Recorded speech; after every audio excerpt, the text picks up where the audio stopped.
بسم اللہ الرحمن الرحیم۔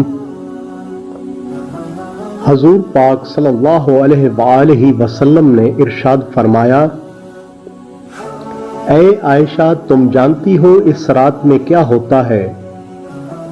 عرض کی، یا رسول اللہ، بتلائیے اس میں کیا ہوتا ہے؟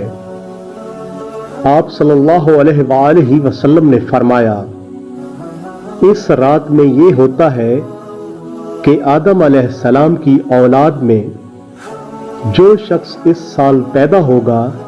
اور جو اس سال میں مرے گا، اس کا مرنا اور پیدا ہونا لکھا جاتا ہے، اور جو فرشتے ان کاموں پر مقرر ہیں ان کو اطلاع دی جاتی ہے، اور جتنا جتنا رزق مخلوق کو اس برس میں ملے گا سب لکھا جاتا ہے۔ اور اس 15ویں شب اللہ تعالیٰ سورج ڈوبتے ہی اس دنیا کے آسمان پر تشریف لاتے ہیں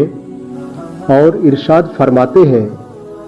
کہ کوئی نیک بندہ ایسا ہے جو ہم سے بخشش مانگے تو ہم اس کو بخش دیں،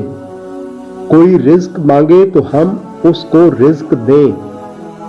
کوئی مصیبت کا مارا دعا کرے تو اس کی مصیبت دور کریں، اسی طرح صبح ہونے تک۔ ارشاد فرماتے ہیں، بس بندوں کو چاہیے کہ اس رات خوب عبادت کریں